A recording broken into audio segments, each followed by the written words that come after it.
Bom dia, boa tarde, boa noite, meus queridos amigos. Eu me chamo Diogo Alan e você está assistindo a mais um Vitória Show. Já deixa o dedão no like e se inscreva no canal porque hoje o papo tá bom. E tá bom demais.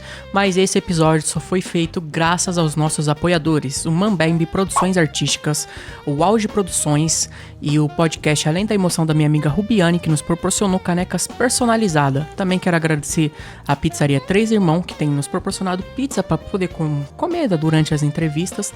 Também quero agradecer o Mineiros Bar, que tem nos apoiado, e o restaurante Sabor de Casa, que também, baita restaurante. E também agradecer os Quadrinhos Vetórias que tem nos ajudado a proporcionar tudo isso. E falando nos Quadrinhos Vetórias, a gente tá com o novo canal, o Vitória Kids, que também vai estar aqui na descrição.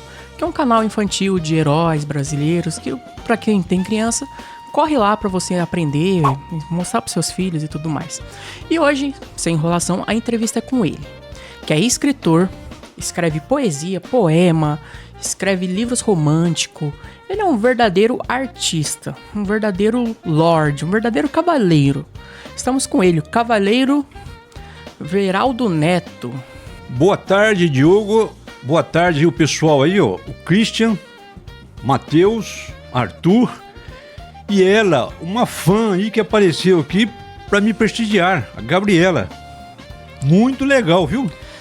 É o Vitória Show, né? Vitória Show, vai estar passando no YouTube. Boa tarde, bom dia, boa noite para quem estiver ouvindo, dia, né? Boa noite, porque a gente não sabe que hora que vai estar o episódio passando.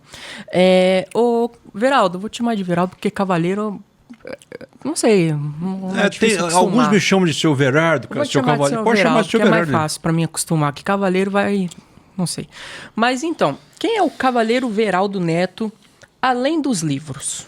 Cavaleiro Veraldo Neto, eu sou mineiro, né, nascido em São Vicente de Minas, Minas Gerais, lá perto de Barbacena, Tiradentes. E eu saí de lá com 6 anos de idade, fui para outra cidade mineira, São João Nepomuceno. O meu pai era bancário, foi transferido para Jardinópolis, aqui perto de Ribeirão Preto. Eu cheguei ali mais ou menos com 10 anos de idade. E em 1972, nós viemos aqui para Ribeirão Preto. Ele foi transferido para Ribeirão Preto.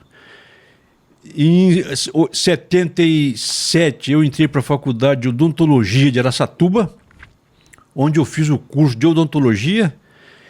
Me formei em 1981 e trabalhei como dentista até me aposentar, com 53 anos de idade.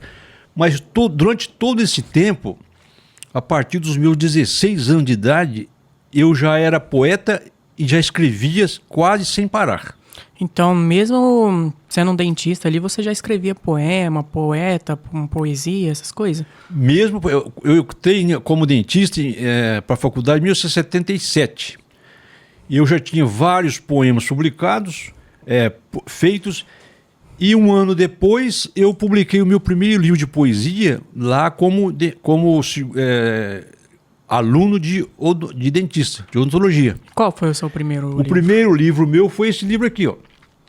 Um Mar Sem Margens, 1978. Poemas. Esse aqui é o original. Esse livro aqui, ó. Meu primeiro livro. E como que surge a inspiração para você escrever esses poemas? De onde que vem? A inspiração, ela pode surgir a qualquer instante, em qualquer circunstância. Uma conversa com alguém, alguma coisa que a gente vê, que a gente sente. Por exemplo, hoje a palavra mais forte na minha vida é saudade. Essa palavra eu exploro muito ela porque eu sinto muita saudade. Saudade da infância, saudade da adolescência, saudade do meu tempo de aluno de odontologia. Eu sinto muita saudade. Então essa aí fica essa palavra hoje, né? Mas antes eu escrevi, era esperança, certo? Então é de acordo com a época, né? Mas a inspiração, ela pode vir a qualquer hora, em qualquer circunstância. E você falou que sente muita saudade. E como foi a sua infância lá em São Vicente de Minas? E já existia o sonho de escrever quando era criança? Você já escrevia quando era criança ali? A minha infância, que eu tenho lembrança, assim, foi muito boa, viu? Eu, há pouco tempo, escrevi um livro, chama Cavalheirinho. Eu não sei se ele está aqui. Eu falo dessa época. Nessa época eu era criança, né? Mas eu já, vamos supor assim, eu já me entendi. Eu vendo uma foto minha com essa idade, eu identifiquei ali um poeta. Um poetinho, uma criança. E eu fiz esse livro, Cavalheirinho, com 6 anos de idade, onde eu homenageei a minha mãe nessa história. Então eu, como lembrança minha de criança, eu fui uma criança muito feliz. Eu era assim, meio tímido. Tinha, às vezes, poucos amigos, mas gostava de natureza. Então eu fui uma criança feliz. Eu acho que todo artista, né, é um pouco solitário, né? Todo mundo que tem esse dom artístico dentro de si mesmo, né, é solitário geralmente essa caminhada, né? Eu acredito que sim. Inclusive eu assim entendo que a maior inspiração de um artista, falando por mim, é a tristeza. Eu entendo que você pode reparar, a maioria das letras de música são tristes. Porque a tristeza, ela comove mais. Ela sensibiliza mais.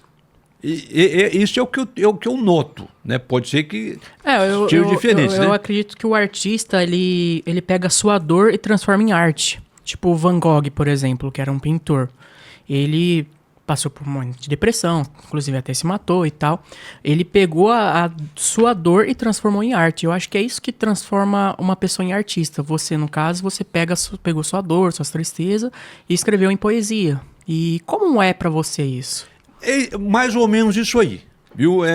Eu penso que a tristeza, ela comove mais. Ela atinge mais as pessoas, entende? Às vezes nem é uma tristeza tão triste, mas é aquele momento, né, que a pessoa, por exemplo, a solidão, como você comentou aí, a solidão às vezes, né, ela te traz tanta riqueza que você transforma aquilo em arte. Seja em poesia, seja em música, seja em pintura, né? Imagina um ambiente, uma solidão e muito movimento. Muito movimento não tem a concentração exata. Na solidão, você consegue se expressar, sentir melhor aquilo. Isso é uma verdade. Eu sou uma pessoa que às vezes me sinto muito sozinha, né? E às vezes eu me sinto meio solitário, E quando eu tô sozinho, o que me ajuda também é escrever. Eu escrevo também, às vezes eu escrevo um poema, um outro. E o que você falou, acho que eu acredito que é muito verdade isso, né? Muitos artistas realmente eram solitários, né? E isso que é bonito, você pegar a sua dor e transformar em arte. E como que foi pra você conciliar a profissão de dentista e para escritor? Como que foi essa mistura? Tipo, vou falar sobre isso. Aqui eu tenho, nesse meu primeiro livro, você veja bem, aqui eu tinha poemas aqui com 16, 17, 18 anos. Aqui tem um poema que fala assim, ó: durante uma lágrima. Presta atenção, eu tenho 16, 17, 18 anos. Como que eu, com essa idade, vou escrever um poema desse nível aqui, ó? Durante uma lágrima. As esperanças são as frutas de uma árvore bem alta e vivem em cachos. Na fonte da nossa idade, nós as olhamos, as conhecemos quando estão bem verdes e passamos a vida torcendo para que elas amadureçam. Mas quando elas ficam maduras, despencam sobre o nosso corpo até nos matar. E como que um jovem de 16, 17, 18 anos chegou a uma conclusão dessa? Né? Aqui eu projetei a vida para hoje, por exemplo, 50 anos depois, que as esperanças eram as frutas de uma árvore bem alta. Quando essas esperanças ficam maduras, quer dizer, quando eu tenho tudo, elas despencam Despenca. sobre o nosso corpo e a gente morre. Então expressa, mas como que um jovem pode ter um É sentimento como desse? se, tipo, se você perder toda a esperança, você morre. Não, justamente, mas como que um jovem pode se olhar com 50 anos depois? É, porque eu falo, né? Tipo, você tem um negócio que eu falo que poucas pessoas têm, né? Que é alma de artista. Porque eu falo, nem todo mundo que faz arte é artista, né? Artista a gente sente, a gente não consegue viver sem isso, né? Tem gente que atua, que escreve, mas não é artista de verdade. Não tem isso dentro da pessoa. E você tem isso, eu percebo. E a sua pergunta, feita agora há pouco, dando continuidade, eu cortei aqui, mas foi um momento especial. Como dentista, eu talvez fosse mais poeta do que dentista. Eu trabalhei muito como dentista, muito bem, viu? Os clientes gostavam de mim, mas a minha vocação mesmo era a poesia, a literatura. Tanto é que tem muitos amigos meus que falam, você devia ter sido professor de literatura e não dentista, né? Eu conciliava de uma forma natural. Eu nunca deixei de escrever, nunca deixei de pensar, né? Era meu forte era esse. Então eu escrevia nas agendas, no intervalo de um cliente para o outro. Eu escrevi, o meu pai me deu uma máquina de escrever. Eu devia ter mais ou menos aí foi no ano de 75, mais ou menos, devia ter uns 17, 18 anos. Ele deu uma máquina Hamilton, essas máquinas de datilografia, né? Eu tenho uma lá em casa, Tem, antiga. né? Para eu escrever. Para eu sentir mais, mais alegria, né? Mais personalidade ali, bater na máquina. Batia mais mal, né? Não batia bem, mas era para mim foi muito importante.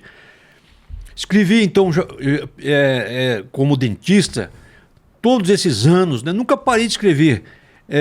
Aí eu fui publicar esse meu primeiro livro aqui quando eu estava no 2º ano de odontologia e voltei a publicar mais ou menos no fim do século, uns 18 anos depois que eu voltei a publicar. Mas nunca deixei, para mim a poesia, a escrita, né, ela vinha antes de qualquer coisa. Nessa idade aí, eu não antes de eu entrar para a faculdade de odontologia, eu não saía dos quartos. Do quarto, ficava lendo Castro Alves, Álvares de Azevedo e Casimiro de Abreu. É que eu ia te perguntar Os poetas românticos, esse é o que eu mais amava. É que eu ia te perguntar, qual que é o seu escritor favorito?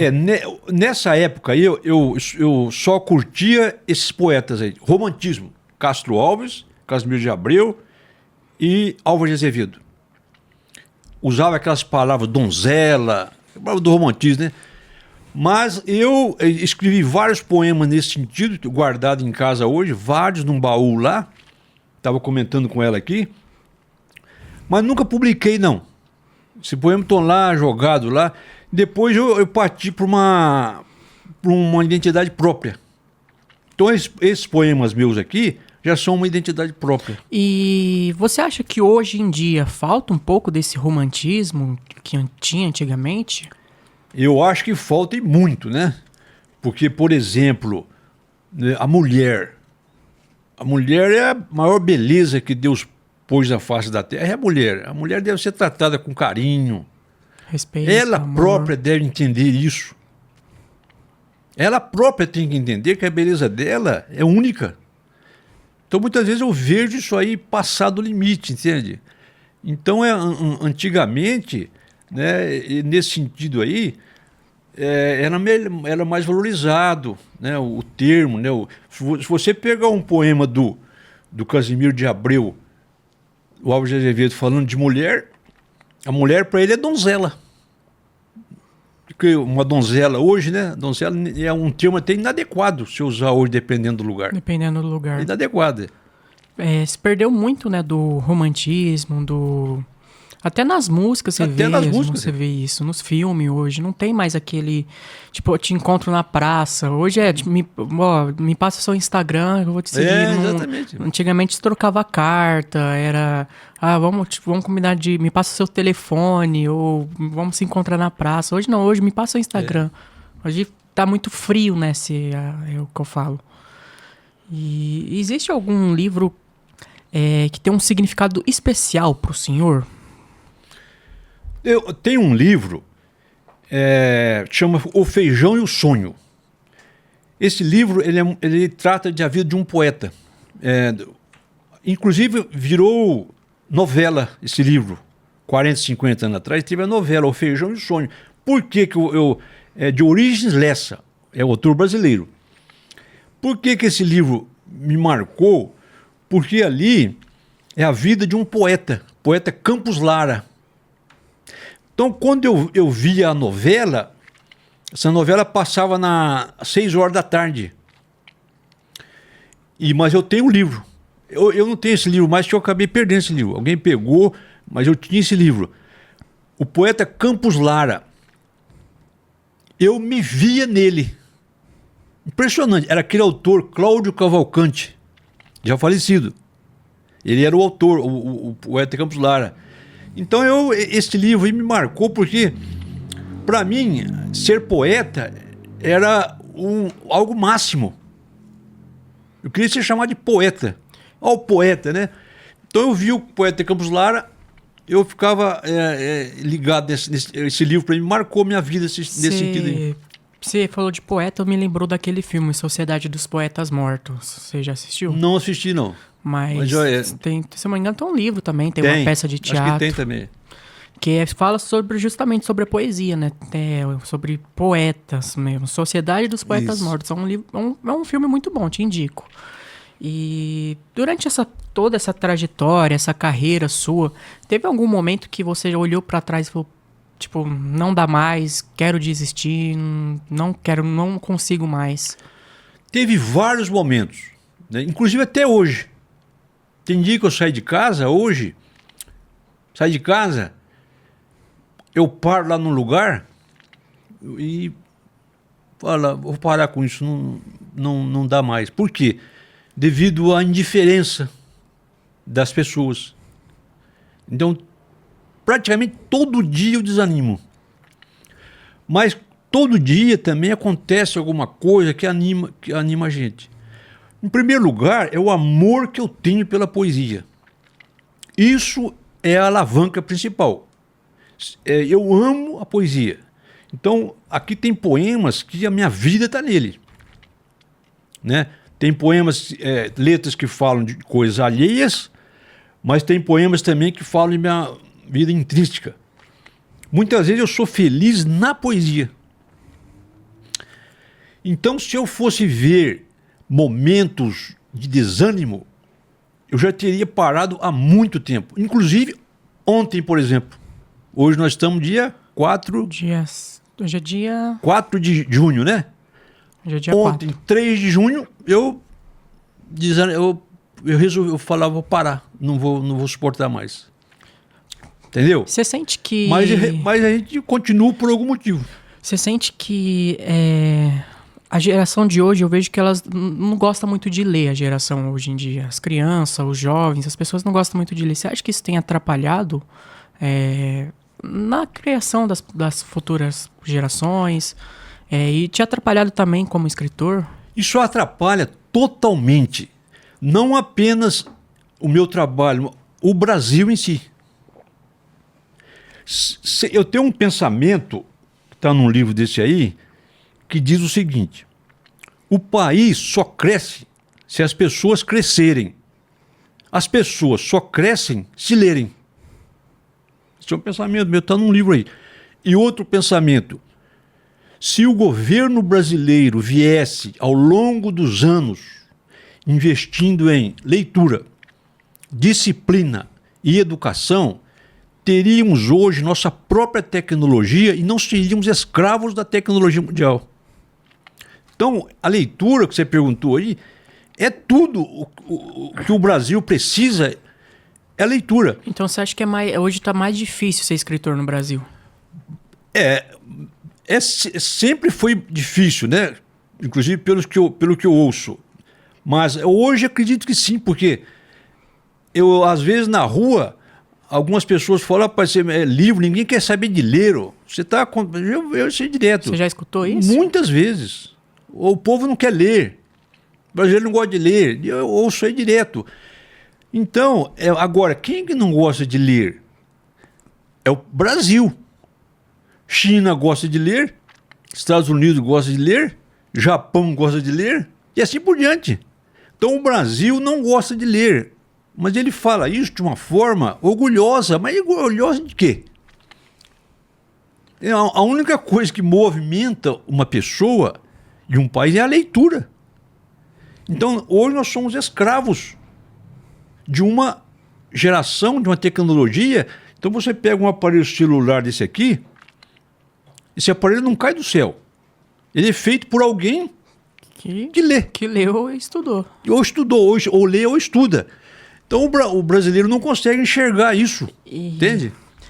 Tem até uma pesquisa, né, que diz que quanto mais a pessoa lê, ela tem menos chance de, quando chegar a uma certa idade, ter a doença do Alzheimer, né? Também é isso aí.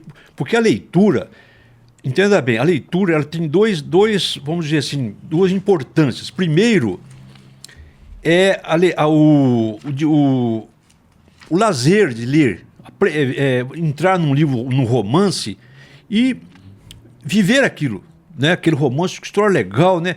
E a segunda é o seguinte: a pessoa, quando ela entra num livro, ela não sabe o que está ali. Se ouve uma música, o som chega até você. Você vê um quadro na parede, você já viu. O livro não. O livro, para você entender, por exemplo, Passando da Vida Limpo, para você entender o que o livro quer dizer, você tem que entrar dentro da leitura, abrir os seus neurônios, abrir a sua capacidade, e depois, para você chegar no final da história, falar: escuta, mas aqui podia ter sido assim, ou podia ter sido assim, um livro foi bom, um livro não foi, porque você viveu aquilo, você cresceu. Então, isso aí, você imagine fazer assim, um livro, 2, 3, 5, 10 ao longo do mês ou do ano. Então você expande o seu cérebro, você expande a sua capacidade de entendimento, discernimento. Então, depois que você lê um livro, você tem um senso crítico. É que a geração de hoje em dia é muito imediatista, né? Muito quer as coisas para agora, quer coisa rápida. Mas, por um lado, isso é ruim, mas por um lado é bom, né? Porque eu vi que talvez você acha que as redes sociais tá te aproximando com o teu público, tipo assim, pessoas que gostam de ler, te seguem lá no Instagram e vê você vendendo livros. Você acha que isso te aproxima dos seus leitores? Isso aí tem sido positivo, viu? O meu caso, por exemplo, é um caso que eu agradeço a Deus por o que está acontecendo comigo, vem acontecendo ao longo desses anos. Eu tenho muitos seguidores, muitas pessoas que gostam do meu trabalho. Então eu tenho, assim, por exemplo, muitas pessoas que não gostavam de ler, passaram a gostar por minha causa. Isso aí não é uma, não, são várias. Muitas pessoas que gostavam de ler, tinham parado, porque a pressão é tanta que ela não vê ninguém lendo, ela também não vai ler. Mas quando ela me vê, ela entende que existe esse lado novamente. Então ela volta a ser leitora. Eu tenho vários testemunhos nesse sentido. E também muitas pessoas que se identificaram, que querem escrever, que querem publicar livros, que querem produzir, porque é o que vem em mim. Então, eu falo assim, eu sou tão pequeno, né, que eu promovo tantas reações positivas na internet. Você imagina se o governo fizesse isso de norte a sul, de leste a oeste. E você falou dos seus leitores, né? Teve algum leitor que você conheceu que te marcou de alguma forma? Tipo, alguém especial ali que tipo, que comprou um livro seu e te marcou de uma certa forma emocionante, assim? Eu tenho vários, viu? Agora que eu não vou lembrar disso, não. Mas eu tenho vários. São vários testemunhos de pessoas, em todos os sentidos, entendeu? Por exemplo, uma mãe de Brasília, que eu não lembro o nome, ela comprou um livro infantil para o filhinho dela, e ela disse o seguinte, que ela estava sendo muito feliz porque o filho dela estava participando desse meu momento. Na vida dele, isso seria importante para ele. né, ele recebeu um livro meu, né, uma coisa ao vivo, né, contemporâneo. Então eu tenho assim vários testemunhos que me estimulam e que eu vejo que dá resultado. Então são vários e vários, você entendeu? Crianças, jovens, pessoas que compraram o livro para o pai e para a mãe que nunca tinha lido. Senhor Everardo, meu pai nunca tinha lido um livro. Ele leu esse livro do senhor, tal, e gostou do livro e tal. Então, até isso tem. Comprar para os pais que nunca tinham lido, ler. Então, de certa forma, o meu trabalho ele é muito gratificante, muito real. Né? Eu tenho contato com leitores. Assim, a semana passada mesmo, um leitor aqui de Ribeirão comprou um livro para a mãe dele na véspera do Dia das Mães. Ele comprou, na semana seguinte, ela falou, a minha mãe não gosta muito de ler, senhor Everardo, mas eu estou vendo o senhor aqui, eu vou levar um livro aqui para ela. Na semana passada, agora, uns 8 ou 10 dias depois, ele me encontrou na rua, de longe, ô, senhor Everardo, a minha mãe leu o livro e amou, viu? Amou a leitura. Quer dizer, então é uma coisa, né, pequena, ao mesmo tempo grande. Mas que te dá, né, uma alegria, dá, né? uma tipo, alegria. Poxa, eu ajudei alguém. Agora, você imagina o que eu falo, o governo fazer isso. Incentivar mais a no leitura. Brasil, de fora a fora, norte, sul, leste, oeste.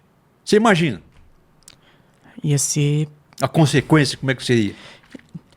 O Brasil, ele tem essa falta de conhecimento, né? O povo clama por conhecimento, mas não tem tanto conhecimento, né? E... É interessante isso aí. Ele clama, ele sabe que ler é bom. Mas não pratica. Tem até uma entrevista. Entendeu como é? É interessante isso aí. Ele sabe que leitura é bom, que ler é bom, mas ele não pratica porque ele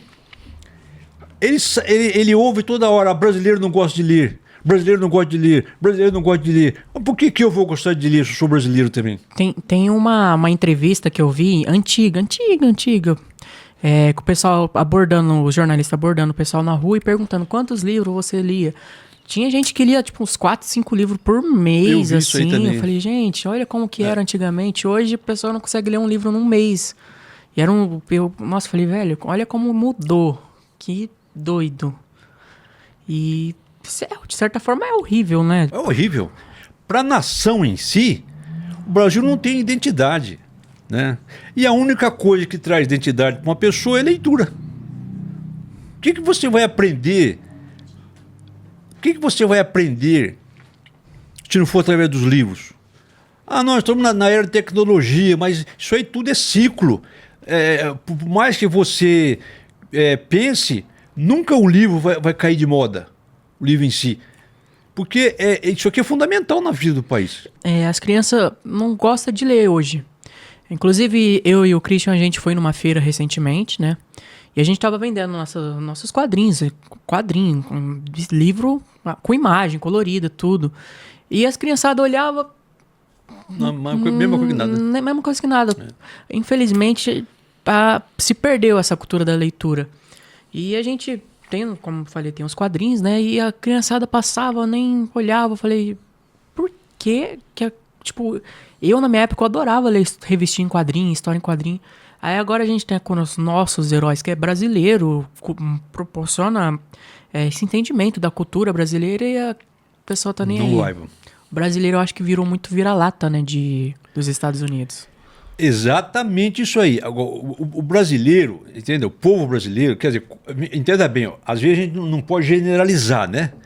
Por exemplo, é claro que tem 20% de leitores no Brasil. Tem 20%. O meu índice que eu tenho ao longo desses anos que eu andei pela rua é 20% de leitores e 80% de não leitores. Só que a maioria de não leitores é tanta que você acaba falando do Brasil. 80% do Brasil, né, são mais de 150 milhões de pessoas. Então você vai falando do Brasil. Então ele não entende o que é o desenvolvimento da nação. Nós somos escravos da tecnologia mundial. Escravo de tecnologia mundial. Tudo que a gente tem vem de fora. Eu dou esse seguinte exemplo. Se o celular caísse do céu, eu ficava quieto. Vamos supor, ó, amanhã vai cair do céu 1 milhão de celulares novos, 1 milhão de computador. Eu nem sei dizer esse computador, 1 milhão. Vai cair do céu, viu? Vai cair para todo mundo. Ia machucar bastante gente. Então, aí todos nós do mundo podíamos ficar nadando, divertindo, não é isso aí? Vai cair do céu, vai cair pro Japão, vai cair pro Brasil, vai cair pro Estados Unidos, mas não é assim. Mas não é. Isso aí tudo é feito por quem Por quem estuda. lê e estuda. Então o brasileiro, ele não entendeu isso ainda. Ele não entende. Isso aqui que vocês fazem é um trabalho original. Sim, Né? Esse projeto tá há mais de 40 anos aí na Toma e agora que tá ganhando cores, ganhando vidas, e mesmo assim a criançada não quer saber de ler. A criançada quer saber de vídeos em curto no Instagram, TikTok. A criança tá com birra, a mãe pega, em vez de falar, dar uma bronca, pega o celular e vai mexer. Não tem mais esse negócio, né? E por isso que essa geração tá desse jeito, né? E eu queria saber se você pudesse dar um recado para essa geração que tá vindo aí, qual seria? Ó, nesse livro aqui, Leitura para Crianças, eu tenho aqui, inclusive esse desenho fui eu que fiz, ó. É o único desenho que eu sei fazer. Uma casa, 4 pessoinhas aqui, tá vendo? Uma estrela. Aqui dentro tem essa história. A estrela Fofurinha. Essa estrela que chama Fofurinha. Essa estrela aqui, né? Aqui, essa Fofurinha é uma estrela que ela andava pelo mundo incentivando a leitura. Essa é a função dela. E aqui, lá, tal país. O mundo inteiro ela já andava. Ela já tinha vindo aqui no Brasil. Só que eu não falo Brasil aqui, não. País, para não complicar as coisas. Ela já tinha vindo no Brasil, mas não tinha dado resultado. Ninguém queria aprender a ler. Um dia ela estava no Brasil e saiu um livro. Um livro foi para a livraria. Ele foi para a livraria. Então a estrela perguntou para ele: ô livro, para onde você vai? Eu vou para a livraria. As pessoas vão me comprar e eu vou adorar ser lido. Eu não estou falando isso pelo dinheiro, não. É porque eu quero ser lido. Aí a estrela fala para ele assim: mas escuta, você não sabe que nesse país aí ninguém gosta de ler? Você vai à toa para lá, ninguém vai ler você. Falou: eu sei disso, mas eu vou fazer a minha parte. A estrela já falou para ele, mas não vou fazer a parte. Aí ele foi lá para a livraria, lá ninguém queria comprar livro. Então a estrela está vendo tudo aquilo. Aí a estrela ficou com dó dele, falou: ninguém compra esse livro aí, né? Eu não posso deixar ele mofar e se acabar, né? Mas também eu não posso forçar ninguém a comprar. Então eu vou fazer minha última tentativa. Ela falando, né? Vou mudar o título dele. Não que o título dele fosse feio ou desonroso. Ela fala aqui, né? Ela mudou o título, ela pôs o título: Leia-me, por favor. É o nome o título do livro. Então o livro lá ficou na vitrine. Leia-me, por favor. Aí passou uma pessoa: poxa, um livro? Panini para ser lido, por favor, né? Estou com pena dele, vou comprar esse livro aí. Comprou o livro. Aí veio outro e comprou também. Aí veio outro e comprou também. Então aquele país começou a se transformar num país de leitor. Por causa desse livro. Né? Então o livro agora está todo feliz, porque as pessoas estão comprando, né, o livro, né? Aí eu termino assim: quanto à Fofurinha, está mais brilhante do que nunca. A qualquer hora podemos nos deparar com ela. É só ficarmos atentos. Então, Fofurinha. Essa é uma historinha que eu tenho em vídeo, muito legal essa história, né? Que ela incentiva de certa forma a leitura. A estrela Fofurinha. Mudou o nome do livro e o livro passou a vender através daquela sensibilidade. E o que você falaria para quem não gosta de ler, para quem tem preguiça de ler? Eu tenho pena. Sabe, eu tenho pena. Essa semana eu estava num lugar, aí esse livro meu aqui, chama Cavalheiro, Você é um Gênio. Esse livro aqui, ó, tá aqui, é o meu livro mais recente. Ele fala, esse título não fui eu que dei para mim não, viu? Eu recebi um WhatsApp de uma pessoa o ano passado, que ela viu uma reportagem minha na televisão, e ela falou assim: Sr. Everardo, eu vi sua reportagem, então o senhor é um gênio. Ele mandou no WhatsApp lá, né? Aí aquilo ficou batendo na minha cabeça, que... Quer saber de uma coisa? Aqui, esse livro aqui, ó. Cavalheiro, Você é um Gênio. Essa foto minha aqui, ela vai bater 15 milhões de visualizações, essa foto aqui, ó. Tá passando no TV aqui. 15 milhões. Então, Cavaleiro, Você é um Gênio. Então, aqui eu falo isso, eu dou esse exemplo. Mas isso aconteceu agora, semana passada, ao vivo mesmo. Que eu sempre falo isso, né? Um jovem, eu estava em frente à padaria, um jovem saiu todo assim, tal, fogoso. Eu não gosto de ler, eu não tenho tempo, eu tenho preguiça. Assim, eu não falei nada para ele. Ele parou na frente disso aqui, ó.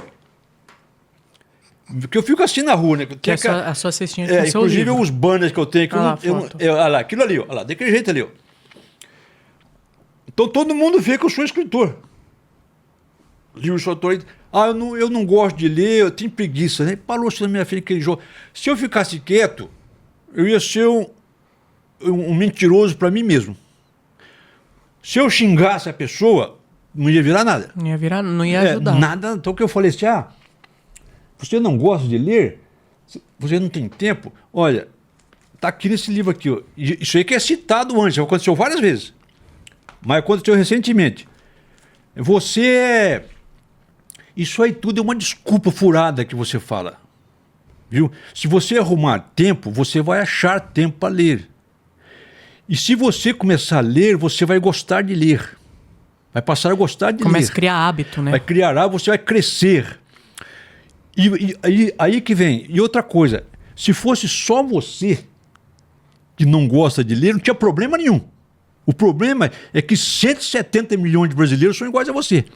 Por isso que o Brasil é um país subdesenvolvido e não vai se desenvolver nunca, e nós somos hoje um escravo dos países que leem, que tem a leitura como base de sustentação. Ele olhou para mim e falou assim: o senhor disse tudo. E foi embora. O senhor disse tudo. E foi embora. Ele não tem argumento. Então todo jovem, não é só jovem não, viu?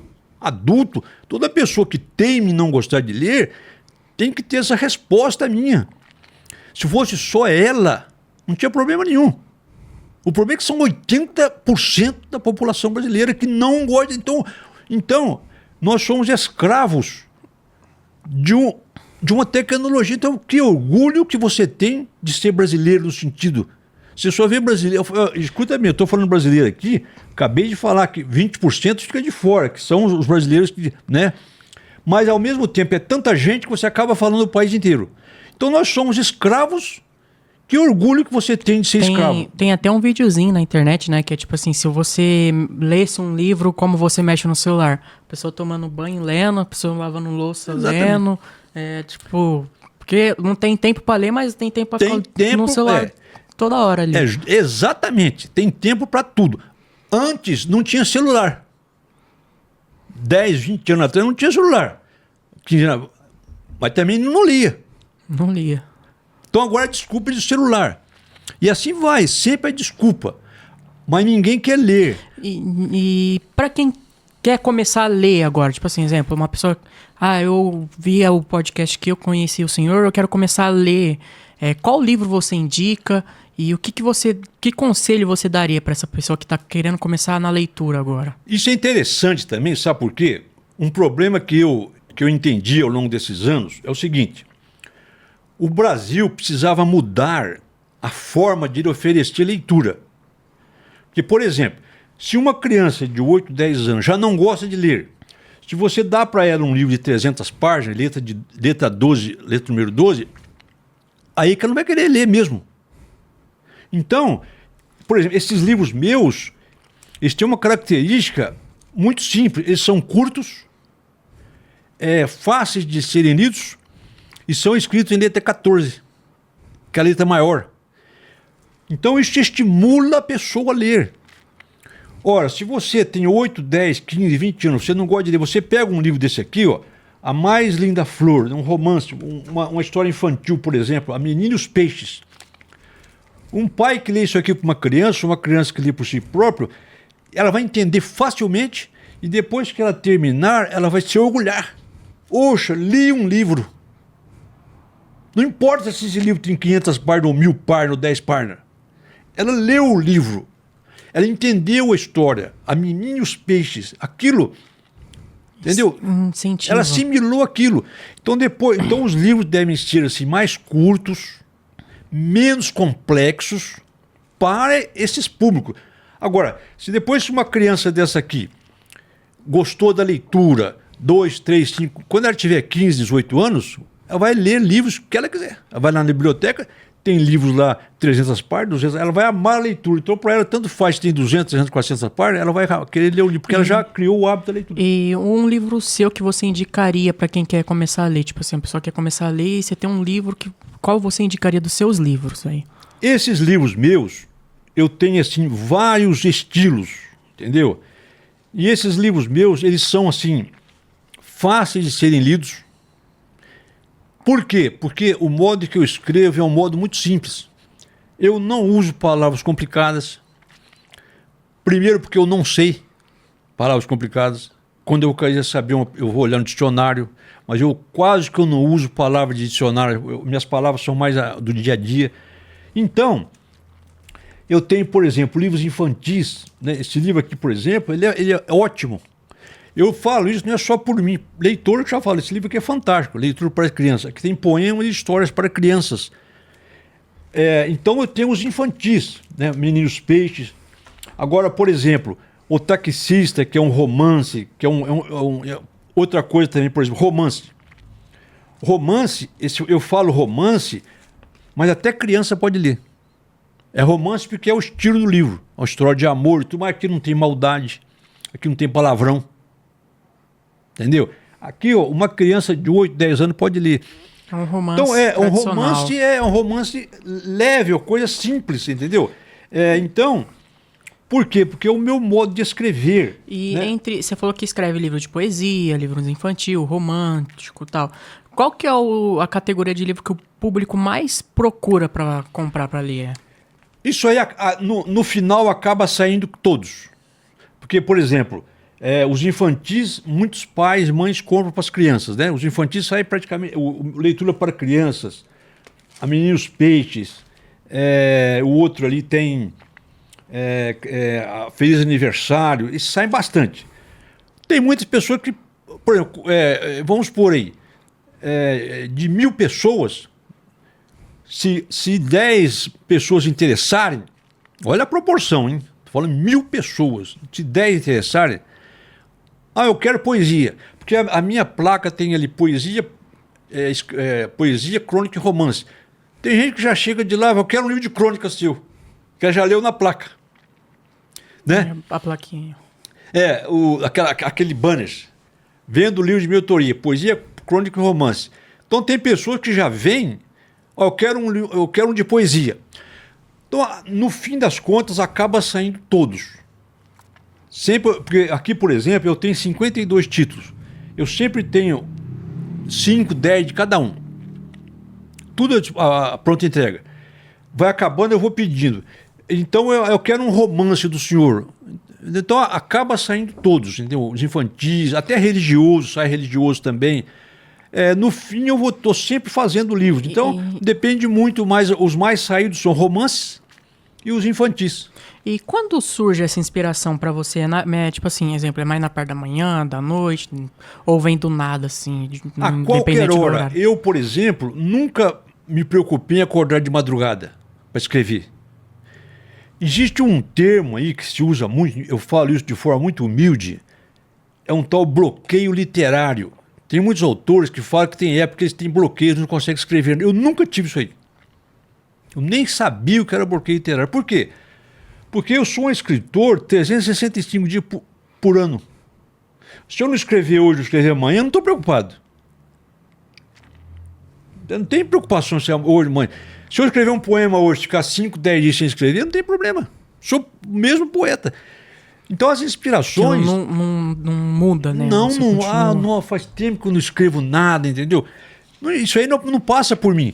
Porque, por exemplo, eu tenho assim comigo, se qualquer coisa que eu vou escrever, se eu for responder uma coisa para você no WhatsApp, qualquer coisa, você pode reparar, eu escrevo direitinho. Qualquer coisa, se eu for escrever um pouco a mais ali, gera alguma coisa. Se eu começar a falar qualquer coisa para você assim, um pouquinho mais aprofundar, vai sair algum assunto diferente do normal, que pode virar um pensamento, pode virar um poema. Então eu tenho assim, eu não preciso acordar de madrugada para escrever. O que acontece tem que ser o seguinte: quando você tem um núcleo da inspiração, você imediatamente precisa gravar aquilo, né? Por exemplo, eu tenho um livro meu aqui, Passagem Proibida, que é um dos livros meus mais vendidos. Foi um sonho que eu tive. Então eu sonhei com aquilo, estava dormindo mesmo, sonhei com aquilo lá e tal, pessoas se perdendo no curral, perdendo para lá, perdendo para cá, tal. Peguei, gente, o que é isso aqui? Eu já peguei o celular assim na mão que fica ali, ó, mesmo dormindo, já peguei, gravei aquilo. Gravei aquilo ali, pronto. Eu gravei aqui. Já deixou registrado para escrever acabou. depois. Que da hora. Ficou ali. Voltei para dormir. O outro, um infantil Feliz Aniversário, mesma coisa, tava dormindo, tia Carla, a menina correndo e tal. Peraí, já gravei. Já gravou. Saiu o livro. Mas que legal. Feliz Aniversário. Então eu não tenho assim preocupação de acordar de madrugada, tal hora, você entendeu? Às vezes eu falo lá no computador vários tópicos. Tem lá vários tópicos. Deixa eu ajeitar aqui. Aí eu pego aquilo lá, isso aqui vai dar um poema. Eu já dou uma mudada nele, já deixo lá. Aí o outro aqui também. Então eu vou refazendo, vou montando ali nos momentos que eu vou procurar aquilo ali. E se você pudesse voltar no tempo agora? Voltar no tempo para aquele menino lá de 16, 17 anos que estava começando a escrever, que você falou que começou nessa idade, né? 16 anos. 16 anos. Que conselho você daria para ele hoje? Eu, assim, na verdade, assim, a minha vida, assim, entendeu? Eu, assim, sempre fui bem sucedido, então não tem, assim, sempre as coisas foram conseguindo devagar, aos poucos, entende? Eu talvez fosse querer ser a mesma pessoa, viu? Mesmo jovem. Você não mudaria nada? Não, pouca coisa, porque eu tenho comigo um sentimento muito forte. É Jesus da minha vida. Isso eu sei desde criança. Desde criança. Então, a minha vida inteira eu senti Jesus do meu lado. De uma forma íntima mesmo. Então, a minha vida é isso aí. Eu não tenho... Claro que eu errei em algumas coisas, entendeu? Mas faz parte. Mas eu hoje seria o mesmo jovem, porque, na verdade, eu buscaria o mesmo Jesus. Então, até porque sem Deus, sem Jesus, a gente não é nada, né? Não a gente é nada. Não consegue nada. Nada. Sem ele, a gente não... Então eu voltaria a ser o mesmo jovem, viu? Mesma coisa. E para quem tá começando a escrever agora, qual conselho você daria? Isso aí me fazem muito essa pergunta. Olha, é impressionante o tanto... Isso é muito interessante, viu? É impressionante o tanto de pessoas que me procuram para despertar para a escrita. Interessante isso aí. O meu trabalho, é o que eu falei para você, meu trabalho é um trabalho muito... Um detalhe aqui que eu quero lembrar aqui, falar aqui, é o seguinte: quando eu falo escrever aqui, eu não estou assim, com um tom de grandeza, viu? Eu não sou melhor do que ninguém. Nada assim, não sou melhor do que ninguém, nem quero ser melhor do que ninguém. Assim, não quero me comparar com escritor nenhum. Você entendeu?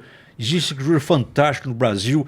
O meu modo que eu falo é um modo simples, humilde. Então, eu escrevo várias coisas. Não estou querendo dizer que são excelentes. Excelente poeta. Não, é o que eu consigo. para os jovens de hoje, que eu estou falando, que muitos me procuram, seu Everardo, o que eu tenho que fazer e tal para isso? O meu conselho que eu dou é o seguinte: se você gosta de escrever, já é um bom começo. Não desperdice isso. Alimente isso em você, escreva. Né? Vai lá, vai escrevendo. Mas um detalhe que eu falo para você: procure o seu próprio modo de escrever. Não queira copiar ninguém. Não queira fazer semelhante a ninguém.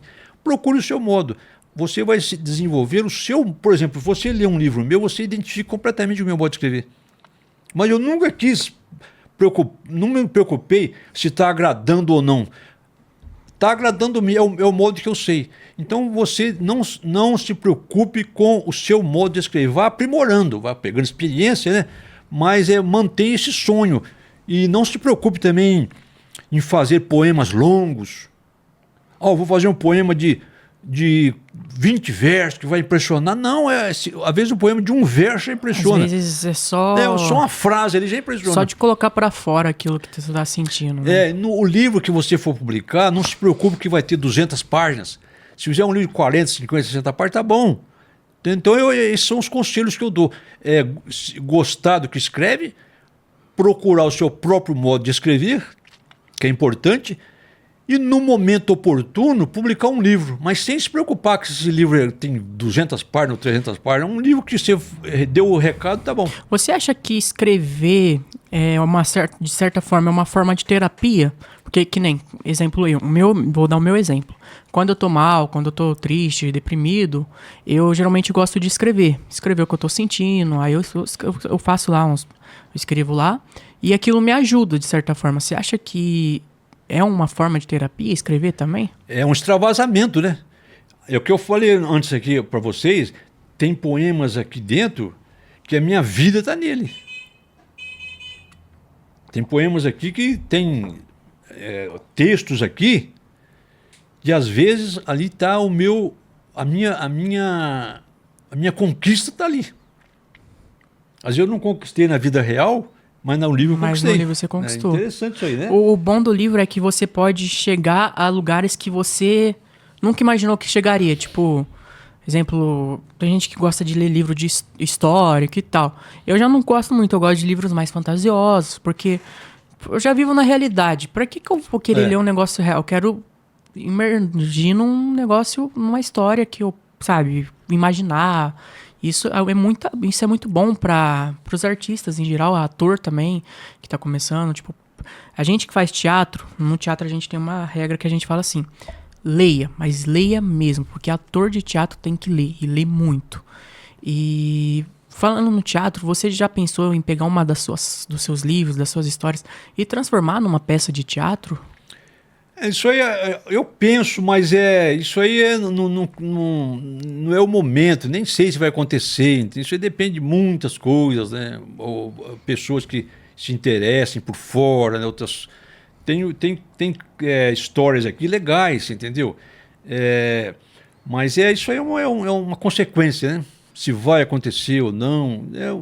Às vezes vai acontecer daqui a 100 anos, 200 anos, ninguém sabe. Você já, eu gosto muito do escritor Nelson Rodrigues, né? O dramaturgo, que vários livros dele se transformou em peças teatrais, filmes. Então, você acredita que no futuro possa haver essa chance? Pode haver, porque os livros estão aí, né? Vão ficar no mundo aí. Amanhã ou depois alguém pega um livro e resolve escrever alguma coisa, né? E qual livro que você acha que seria legal para transformar num filme, uma peça de teatro, uma história bacana? Um livro meu aqui, que ele não tem aqui no momento aqui não. É O Repórter Esportivo e Técnico de Futebol. É sobre o que o livro? Esse livro é um dos primeiros livros que eu escrevi. Esse livro tem 192 páginas. Eu nem ando com ele, porque aqui eu vendo na rua, qualquer um a R$15. Ele e um outro que eu tenho lá, por ter mais páginas, a 35. Eu nem ando com eles na rua. Esse livro, O Repórter Esportivo e Técnico de Futebol, é porque ele tem uma história própria, entendeu? um repórter de rádio, rapidamente, assim, um repórter de rádio, ele é mandado embora do serviço de São Paulo, ele trabalha em São Paulo e é mandado embora do serviço, porque ele perdeu a namorada dele e aquilo atordoou, e ele ficou muito sentido com aquilo, parou de produzir, então ele é mandado embora. Ó, você não deu mais, acabou, pode ir embora, né? E ele fica realmente, ele se acaba. Aí um médico amigo dele falou, ó, vai lá para o interior de São Paulo, que eu tenho uns parentes lá, um lugar bom para você passar lá uns dias e você relaxar, né? Ele pega e vai. Quando ele chega lá, ele encontra um ambiente, não sei se você já conhece isso, no interior de São Paulo, era muito assim, agora também já não é mais. Fazendas, tinha um time de futebol. Então o campeonato amador. Era muito forte. Entre as fazendas? Entre as fazendas, Nossa, não sabia Entre as disso. fazendas, Fazendas, recantos, entendeu? Muito isso aí.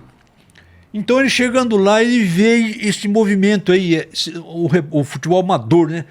Aí ele fica encantado com aquilo e fala, quem que é a pessoa mais importante para eu fazer uma entrevista com esse cara, né? Ah, é o senhor Amadeu. Esse repórter chama Reginaldo. O senhor Amadeu. Aí ele vai lá no sítio do senhor Amadeu, marca uma entrevista com o senhor Amadeu, e o senhor Amadeu fica encantado com aquilo, chama a região inteirinha, os amigos dele lá, os vizinhos de fazenda, para receber o Reginaldo, num sábado. Recebe o Reginaldo, faz uma festa para ele, o cara fica até todo olho com aquilo, né? Rapaz, o que esse cara fez? Ele nem sabe quem ele conhecia mais ou menos através de rádio, né? E aí no dia seguinte tem um jogo da fazenda, ele vai pro jogo, e lá ele filma o jogo, e filma tudo ali. E ele pega e vai embora, volta para São Paulo. Só que lá ele conhece a futura mulher dele, chama Carolina, é dali. Uma moça linda também, ele se apaixona por ela e ela por ele, eles vão embora para São Paulo os dois. Já pega e já vai. Então ele dá uma. Ele reergue, você entende? E lá tem uma rede de televisão que faz um sorteio para o melhor trabalho inusitado relacionado ao futebol. Vai ganhar olha a cabeça da gente como é que vai. Vai longe. Vai ganhar um direito a 2 programas de televisão esportivo. E ele tá lá e vê aqui e fala, nossa senhora, que oportunidade. É minha oportunidade. Ele já pega e já liga pro senhor Amadeu lá na fazenda. Ô, senhor Amadeu, aconteceu isso. Eu posso escrever o nosso trabalho? Porque ele vai escrever aquilo ali tudo, né? Aquela recepção que ele teve. Então tudo aquilo é mandado e ele ganha em primeiro lugar. Você tá contando aqui, eu já fico imaginando. Ele ganha em primeiro lugar. Aí a história se desenvolve de uma forma tão fantástica que esse senhor Amadeu depois vai para lá também, que ele faz parte do prêmio. Entendeu? Vira pro mundo. Ou seja, e para completar essa história, só para terminar aqui o final, você sabe que o Brasil, até pouco tempo atrás, nunca tinha conquistado a Olimpíada, né? Com o futebol, né? Ele nunca tinha. Ele foi conquistar agora com o Neymar, me parece, né? O Brasil nunca tinha sido campeão olímpico. Era o único título que faltava para ele. Ele tinha Copa do Mundo, tinha Copa América, mas nunca tinha sido campeão olímpico. E na história, o Brasil é. Que eu fiz justamente de propósito, né? Porque o Brasil nunca tinha sido. Logo 2, 3 anos depois, o Brasil foi. Então, na história, o Brasil foi campeão olímpico antes de ser na realidade. E você contando aqui, eu fico imaginando já as cenas de esse filme é muito bonito. Ó, esse livro, eu falei filme, né? Porque, ó... Daria um bom filme. É muito bom, porque o senhor Amadeu, chama Amadeu técnico. Ele tem uma netinha, chama Amanda. E é o amor da vida dele. Depois ela vai nascendo. E ele ensina lá na fazenda, no sítio, ele ensina a plantar laranja, ele ensina a plantar limão, ele ensina a mexer com tudo, ele ensina para netinha. Então eu descrevo tudo isso. Eu já fico imaginando aqui, ó. Eu descrevo tudo isso aí. Então a história, o repórter esportivo e o técnico de futebol. Eu acho que isso aí daria um filme assim fantástico. Entendeu? Você fala que eu já fico imaginando. Mas como que eu vou fazer isso aí? Só se você estourar aí com o nosso amigo Christian, e daqui a 5 anos de montar um filme desse aí, virar alguma coisa legal aí. Por mim, vamos montar. Tem uma peça de teatro, dá pra montar. Peças de teatro, né? Tudo aqui tudo a gente já... Aqui tem um poema aqui, ó, nesse livro aqui. Poema interessantíssimo. Olha que peças de teatro que dá rapidinho também. Quer ver aqui, ó? Isso aqui eu nunca li em lugar nenhum, viu? Vou ler aqui agora para você. Chama O Espelho e o Prego. Primeira mão, galera. Isso aqui eu nunca li isso aqui em lugar nenhum, viu? Isso aqui vai ficar registrado aí, ó, pra daqui a 10 meses, um ano, 2 anos. O Espelho e o Prego. Olha que história, que poema interessante. Uma cena teatral assim, ó. O fato que aconteceu com fulano e sua amada jamais será esquecido. Não foi tiro e nem facada. Logo que se conheceram, fizeram planos pro altar. Poucas semanas depois, estavam juntos no lar. Fulano, todo contente, transbordando de paixão, cuidava de sua amada com muita dedicação. Numa parede do quarto, por seu prazer de cuidar, pendurou um lindo espelho só para ela se enfeitar. Inspiradas fotos dela, todo dia ele tirava. Nas paredes punha pregos, uma a uma pendurava. Cada vez que se enfeitava, revelava-se tão bela que o espelho também ficou apaixonado por ela. Certo dia, a linda amada, depois de tanto idear, recolheu todas as fotos e abandonou o seu lar. Tristonho, de prego em prego, o espelho pôs-se a pular, para ver se encontrava a amada e de novo se alegrar. Fulano arrancou os pregos, deixando só um pregado, o mesmo no qual o espelho permaneceu pendurado. Naquela manhã seguinte, fulano ao ver se espantou e deu um grito tão forte que a amada longe escutou.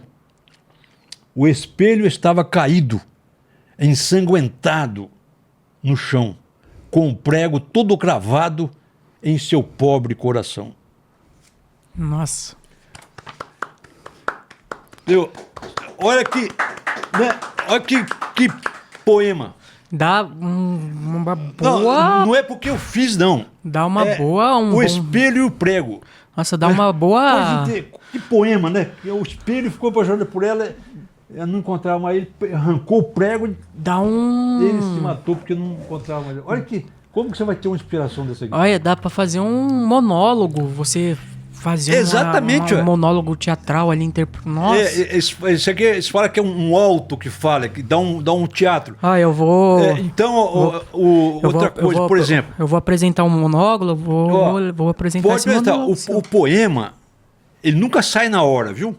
Por exemplo, esse poema aqui, eu levei 1 ano para fazer. Nossa, 1 ano? É, 1 ano, ou mais ou menos. Porque ele não sai na hora. Porque você trabalha com ele. Vai lapidando que nem diamante. E outra coisa aqui, o espelho estava caído, ensanguentado no chão. Todos eles têm 7 sílabas poéticas. Seguem um padrão. Então você não termina um poema na hora. Às vezes tem poema que você faz, já vem pronto. Às vezes já sai pronto. E agora esse poema aqui, eu lembro desse poema que me deu um trabalho com ele. A ideia não, mas você encaixar, depois dá um trabalho, você entendeu? Eu tenho um poema aqui, se não me engano, chama Amor. Eu levei mais ou menos 20 anos para fazer esse poema. 20 anos? Quando eu trabalhava de dentista, na agenda lá eu fiz 2 quartetos. Lá, os 2 quartetos. Primeiro quarteto, segundo quarteto. Como é que chama? Versículo, né? Como é que é? Verso. 4 versos e 4 versos. Estrofes. 2 estrofes. 4 e 4. Ficou lá. Toda vez que eu passava lá, naquela agenda, essa agenda foi do 1, 2, 3 anos, eu repassava aquilo, eu vi esses 2 quartetos lá. Depois de muito tempo, quando eu fui aposentar, eu fui pegar essas agendas para retirar aqueles que estavam marcados. Porque eu falei para você, o núcleo, né? Aí eu vi aqueles 2 quartetos ali, falei, deixa eu terminar esse poema aqui. Eu fiz mais 2 quartetos. Aí ficou um poema de 4 quartetos. Levei quase 20 anos para escrever esses dois de Nossa, quarteto. 20 anos. Muitos anos ficou ali. É um dos poemas mais bonitos que eu tenho na vida. Aquele ali. Então o poema ele não sai na hora. E você tem ele aí pra ler pra nós? Ele sai, eu acho que ele tá aqui, quer ver? Ó? Ele sai, não vai estar aqui não. Esse poema não tá aqui não. Ele tá no 3, o 3 não tá aqui. Então o poema, ele às vezes precisa amadurecer dentro do próprio poeta. É como se fosse um diamante, né? Você tem que ir lapidando aos poucos. Então você vai trabalhando, até você acabou, agora fechou. Então não tem mais. Então é assim que trabalho. Às vezes não, às vezes tem uns que saem rapidinho, viu? Tem uns que já vem... sai pronto ali, pronto, acabou, não tem que fazer mais nada. Outros dão um trabalho. E esse aí que você acabou de ler, dá até pra fazer um monólogo com ele. Esse aqui é uma coisa, o espelho e o prego. Muito, muito mesmo. Se perguntar onde é que eu tirei essa inspiração aqui, ó, a gente nem sabe, viu? Eu tô fazendo aula de teatro, vou ter que apresentar um monólogo. Pode apresentar aí, o espelho e o prego. Vou pegar inspiração. Pode apresentar isso aí, viu? E se você pudesse sentar com um escritor que você admira muito, qual escritor seria? Eu vou falar uma coisa para você, é o seguinte, umas pessoas me perguntam assim, qual é o escritor que sou mais, o melhor escritor para você, Sérgio, Diogo? Humildemente falando, sou eu mesmo. Eu não tenho... a pessoa que mais eu gosto de escrever sou eu mesmo. Entendeu? Assim, você tem que gostar do que você faz, né? Então quem que é o melhor escritor para você? Eu mesmo. Isso é independentemente de quem quer que seja, entende? Porque eu me identifico tanto com isso aqui, tanto, qualquer coisa que eu for falar para você aqui, está dentro do meu coração. Então eu amo o que eu escrevo e de uma forma assim, de entender que respeito todos os escritores, por exemplo, gosto muito de Carlos Drummond de Andrade, Manuel Bandeira, amo, mas assim, como trabalho mesmo meu, eu me basto pelo que eu tenho, você entendeu? É uma coisa que eu sempre falo para mim mesmo, né? Eu sou o melhor, mas eu não sou melhor que ninguém. Por aí. Eu sou o melhor para mim mesmo, mas não sou melhor que ninguém. Então não adianta eu ficar, eu gostaria de ser como tal. Não, eu gosto de ser o cavaleiro, eu gosto do que eu escrevo. Eu falo assim, ó, quem mais gosta do que eu escrevo sou eu mesmo. Quando alguém gosta, eu fico contente. Quando não gosta, eu respeito. Você tem que... Isso realmente é o que eu tava precisando escutar, de verdade. Você tem que amar o que você faz. Exatamente. Você tem que amar, tipo, eu faço teatro. Eu tenho que amar atuar, eu tenho que amar escrever, eu tenho que... Tudo a gente tem que fazer com paixão, não com obrigação, Se você ficar, se eu fizesse igual fulano... Não, faça igual você. Você é que é o principal centro de você mesmo, entendeu? O seu trabalho... é o mais importante, sem comparar com os outros. Para você, o seu trabalho é o mais importante. Uma coisa que eu sempre falo, exemplo, quando eu vou subir num palco para apresentar, eu não tô nem aí se tá, sei lá, o Brad Pitt no palco, se tá o Leonardo DiCaprio. Eu vou estar ali e eu vou dar o meu melhor ali. Tô nem aí com quem que eu vou estar contracenando. O importante é eu ser melhor para mim mesmo e ter essa paixão. E conversar com você aqui acendeu essa paixão em mim, sabe? De querer escrever meus poemas, poesias, porque eu escrevo da minha dor, né? E reacendeu isso em mim, isso é muito bom.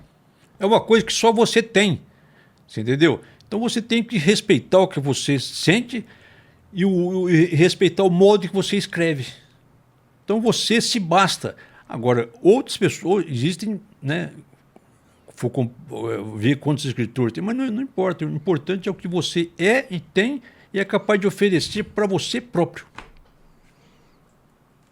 Isso é muito bom de escutar, né? Muito gratificante. Aí as pessoas perguntam também, por que... outra coisa, por exemplo, o senhor se espelha em algum escritor? Olha, eu tenho livro infantil, religioso, trova, romance, suspense, poesia, autoajuda. Como é que eu vou me espelhar em alguém?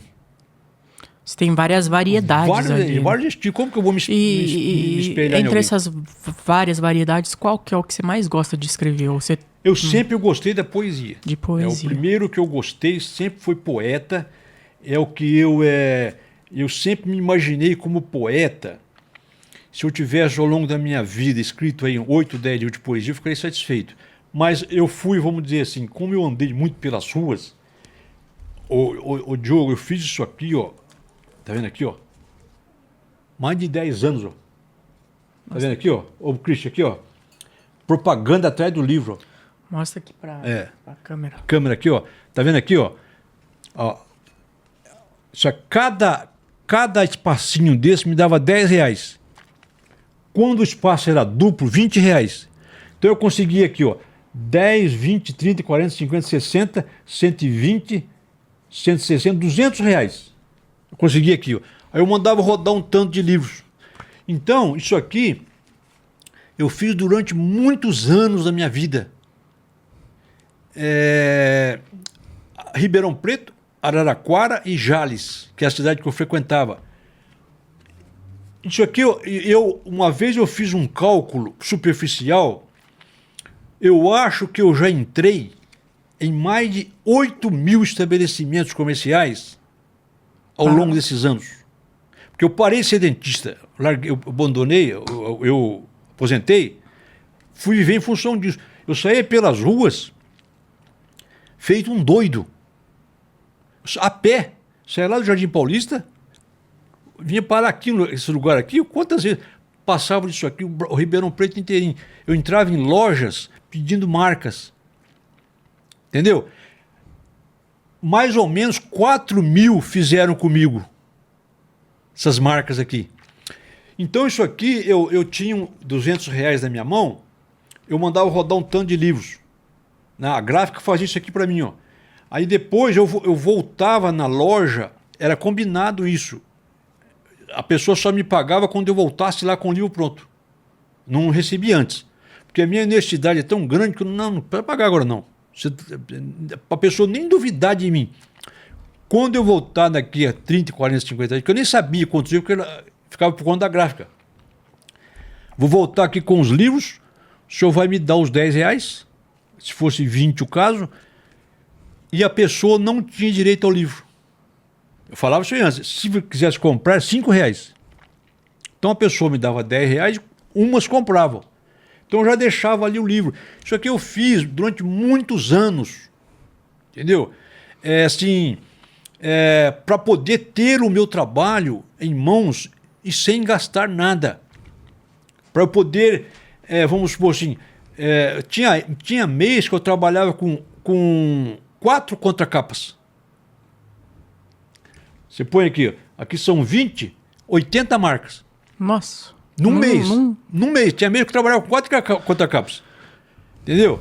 Aí levava lá, a moça montava, voltava e tal. Então isso aqui eu fiz para eu poder ter o meu livro em mãos e pelo o amor que eu tinha à minha poesia. E agora, né, teve uma foto sua que ficou muito famosa na pandemia, né, que você comentou comigo no WhatsApp. E como tem sido para você ter meio que essa fama toda na internet? Como tem sido para você? Eu falo, e todas as pessoas sabem, que quem me deu todo esse reconhecimento nacional foram os meus seguidores nas redes sociais. Que eu nem falo seguidores, porque os seguidores é uma palavra muito pobre, muito seguidor. São pessoas que me apoiam, entendeu? Então essas pessoas é que fizeram tudo isso aqui acontecer. E você tem alguma mensagem para essas pessoas que te apoiam? Elas sabem que eu amo todas elas, entendeu? Essas pessoas, eu amo essas pessoas. Então, sem essas pessoas aí, não teria acontecido o meu trabalho. Todas elas sabem isso aí. Então, aquela foto minha lá é uma foto que ela estourou na pandemia no Twitter. Eu nem tinha Twitter. Eu só tinha o Facebook. Aí eu abri um Instagram, meio assim sem querer, porque eu não sei quase nada disso aí, né? Agora que eu sei mais ou menos. Abri um Instagram. Essa foto aí, né? Isso aí. Essa foto aí, ó. Aí essa foto aí, antes dessa foto aí, eu publiquei uma que eu tirei uma selfie minha assim, ó. Com os livros aqui nas mãos, parecia uma sanfona. Que assim, ó. Será que tem ela aí? Eu não- acho que eu mandei para você, sim, não sei não. Essa foto deu uma repercussão, essa que eu vou falando para você. Ela deu uma repercussão boa, essa foto aqui, sanfona assim, ó. Né? Assim, ó. Que assim. Aí daí uns dias eu pedi para minha esposa tirar essa foto aí minha, com o banner aqui. Ela tirou lá em casa, eu peguei e publiquei essa foto aí. E tinha uma moça que me seguia no Facebook, que ela gostava muito de mim, gosta até hoje, né? Ela falou: Sr. Everardo, eu queria tanto que o senhor tivesse uma repercussão e tal. Tudo bem ali, né? Essa foto foi minha esposa que tirou. Aí eu publiquei aquela foto ali. Passou uns dias ali, tal. Comecei a ver um movimento diferente assim no meu Instagram lá, tem uma coisa que eu não sabia o que era. Peguei e comentei com meu filho: Ô Lucas, tá tendo um movimento aqui, rapaz, muitas mensagens, não sei o que é isso aqui, né? Aí tava lá na cidade que ele mora, em Cravinhos. Ah, pai, o senhor deve estar me enganado aí, deve ser normal. Ele tirou assim na hora, né? Aí ele veio aqui em casa, deu uns 4, 5 dias. Ele veio: Ô Lucas, vem cá, rapaz, eu falei pra você, queria mostrar pra você aqui, olha aqui pra mim isso aqui, o Instagram. Aí ele virou no direct, eu não sabia o que era direct, aquelas mensagens ali. Sim. Eu não conhecia aquilo ali. Ele virou no direct assim, ó. Pai, o senhor tá estourado, pai. Milhares de pessoas. Eu não sabia daquilo. Querendo comprar o livro do senhor aqui, ó. Nossa. Aí a Rede Globo já ligou lá em casa. O IPTV. Fez uma matéria comigo. Senhor Vera, o senhor estourou no Twitter, no Instagram. E eu tinha 400 seguidores, pulou para 27 mil seguidores. Nossa. De um dia para o outro, assim. De um dia pro outro. Isso que eu falei pro meu filho lá, pulou lá. Aí o senhor estourou, então posso fazer uma matéria com o senhor? Pode. Ela fez tem até na IPTV, se você entrar, ela tem. Fez por telefone. Aí a Record ligou também. A Record foi lá em casa. A Record foi lá, fez filmar, e também tudo gravado aí. O que aconteceu? Aquela foto minha, essa aí que eu tô com o banner segurando, essa foto aí, alguém pegou essa foto no Twitter e pôs assim: vamos dar uma forcinha pro escritor brasileiro. Alguém fez isso, não sei quem que é. Essa foto teve 100 mil visualizações e 40 mil compartilhamentos lá no Twitter. Foi onde deu os 27 mil seguidores no Instagram. Essa foto aí. De um dia pro outro, assim. 2, 3 dias. E você falou do seu filho e da sua esposa, né? Sua família sempre te apoiou? Ou teve dificuldade de te apoiar no começo? Como que foi? Eles sempre me apoiaram, assim, no sentido de não apoiar, entendeu? De não desanimar. Por exemplo, assim, a gente sabe que isso aqui é algo muito difícil, né? É igual um cantor, um compositor inusitado querer estourar de um dia para o outro, né? Então, eles nunca me motivaram. Para eles, a importância maior era o meu trabalho, dentista, e trabalhar, né? O que é normal. Mas também nunca me desanimaram.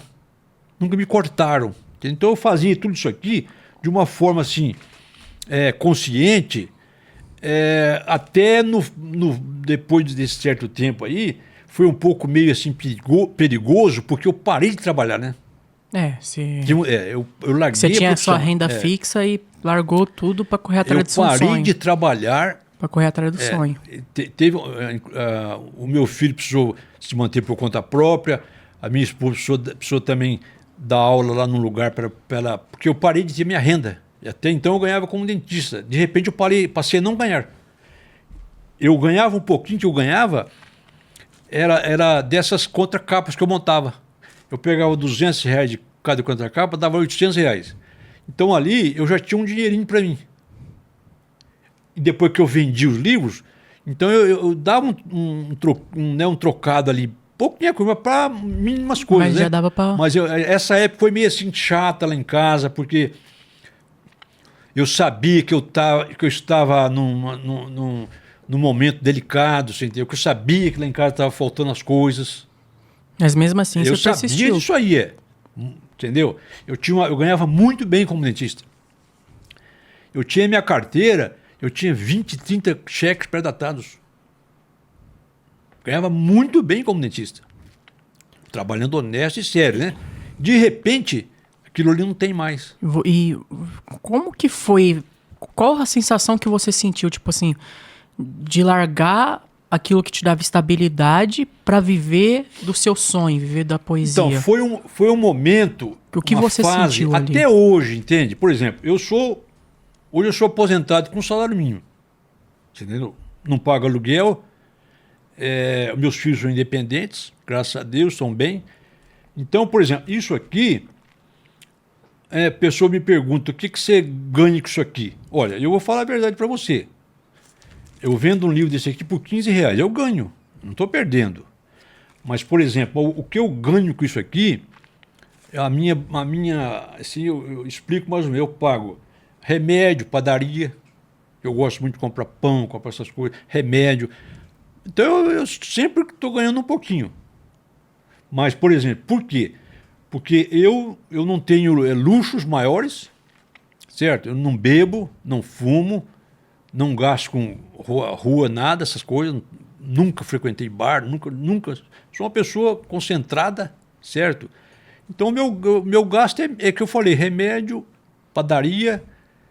Então, a minha rendinha hoje vem daqui. Só que eu sou feliz com isso aqui. Eu sou feliz com isso aqui. Você já pensou em escrever uma autobiografia sua?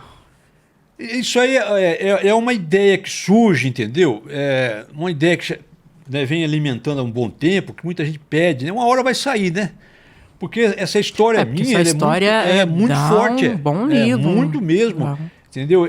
Até a minha esposa fala assim, o cavalheiro, ele prefere, se ele fosse restaurar um dente, ele cobraria R$ 300 numa restauração. Ele prefere cobrar R$ 15 de um livro, vender um livro por R$ 15 do que fazer uma restauração por 300.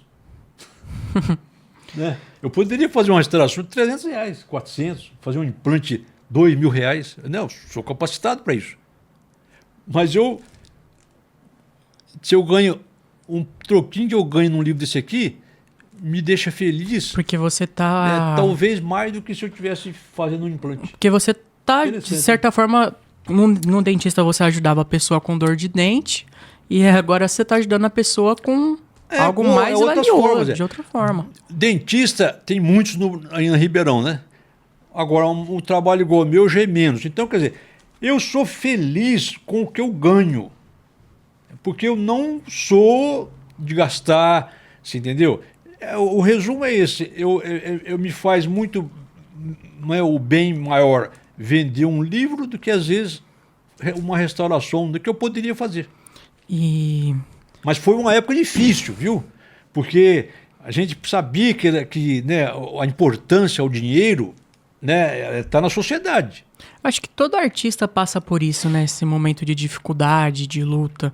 E agora, para encerrar, eu queria que você deixasse uma mensagem para os artistas que estão começando agora, que tem pessoas que também querem escrever sonhos, pessoas que sonham trabalhar com arte, com poesia, com um ator, que sonha de trabalhar com arte. Eu queria que você deixasse uma mensagem para essas pessoas, para a gente encerrar. A mensagem é aquela que comentamos um pouco ali agora há pouco, né? Você tem que amar aquilo que você faz.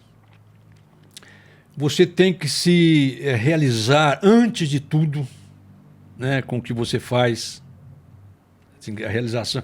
Por exemplo, eu contei a história para você do Repórter Esportivo de Futebol. Esse livro aí, se ele for trabalhado, ele dá um filme fantástico, nacional. Quer dizer, seu cavalheiro, você está sonhando, não importa. Né? É o que eu acho que é. Né? Então você tem que amar o que você faz, saber que a dificuldade vai chegar realmente, entende? Porque o apoio que você tem das próprias pessoas, da sociedade, das autoridades. Quer dizer, eu sou em Ribeirão Preto. Tem uma televisão aqui que eu comentei com o rapaz outro dia, né, a respeito de fazer nem bola não deram. Ribeirão Preto. A gente também tem o nosso herói de Ribeirão Preto, ó, o blindado, que ele... Que é isso aí, né? Inclusive ele tá até voando aqui na catedral, ó, se quiser dar uma olhada. Eu já conheci esse trabalho aqui, ó. O Christian tinha me mostrado já. E o pessoal não apoia, que nem a gente falou, o brasileiro é muito vira-lata, né, de outros países. Então, essa é uma realidade. A realidade é essa. É o que eu falo pra você. Você perguntou pra mim se eu tinha desanimado. Ontem eu desanimei. Ó, Mas hoje eu animo outra vez. Assim vai. Eu conheço pessoas do meio de filmes, cineastas mesmo, cineastas independentes. Eu vou conversar com eles, aí você me passa o livro pra mandar pra eles, pra ler, pra pensar numa ideia pra gente fazer alguma coisa. Dá pra pular alguma coisa. Não, isso aí o Diogo, é o seguinte. Por exemplo, eu tenho assim, uma ideia comigo essa ideia eu concluí, por exemplo, eu não dou o livro para ninguém. Eu não dou o livro para ninguém. Se eu precisar mandar um livro lá pro fulano lá da rede, não sei o quê, eu não mando. Isso aí eu não faço. Por quê? Porque, entenda bem,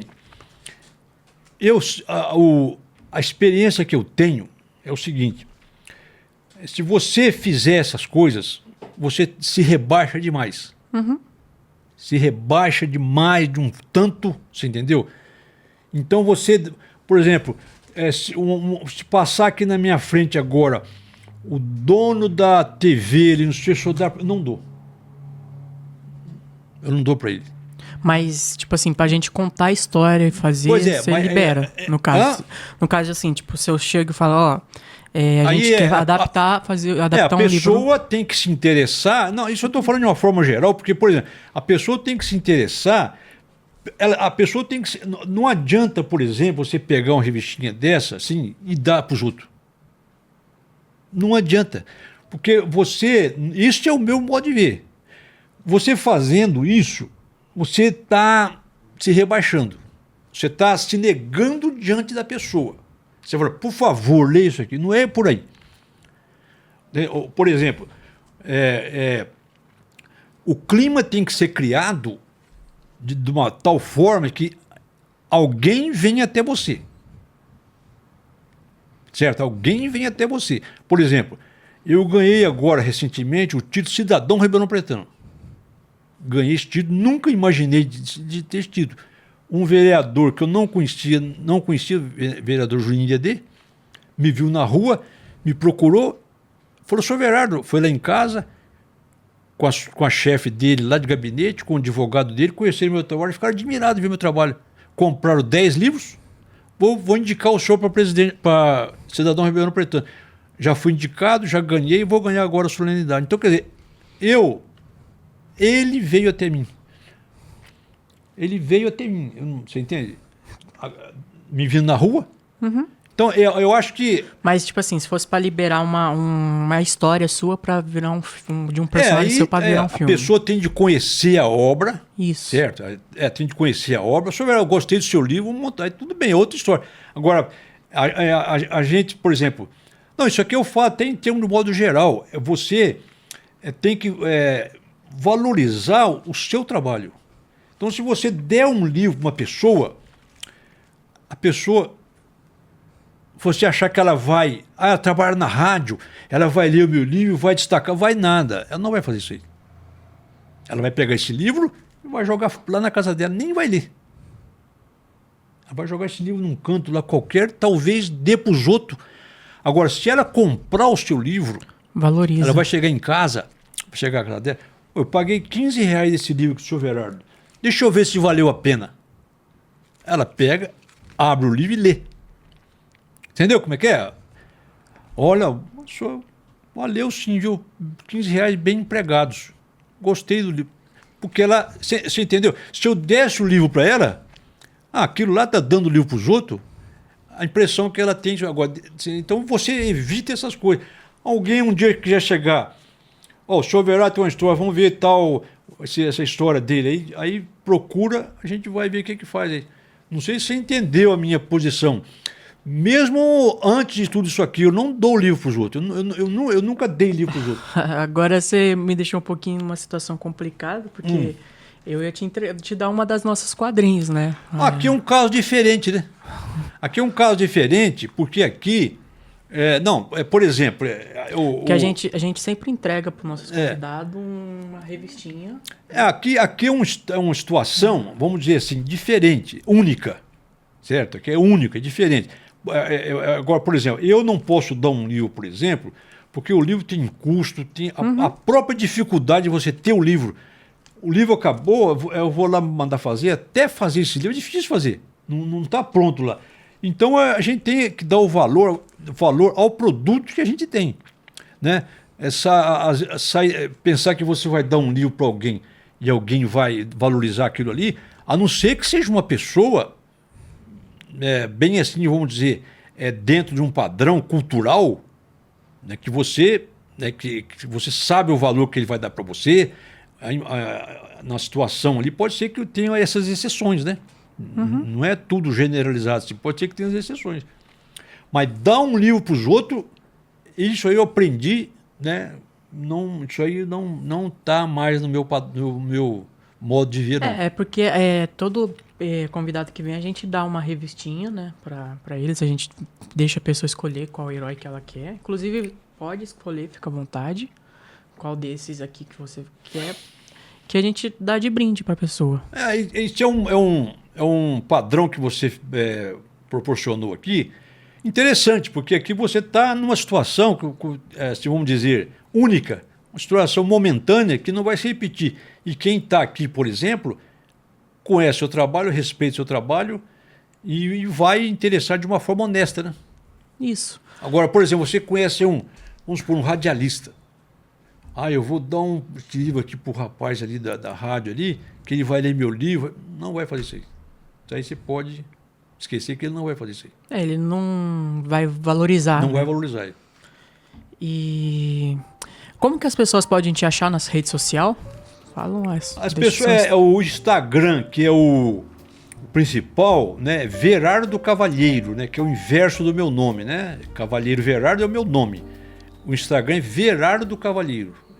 Pelo Instagram ela já consegue. Vai aparecer aqui na tela. E foi uma honra te receber aqui.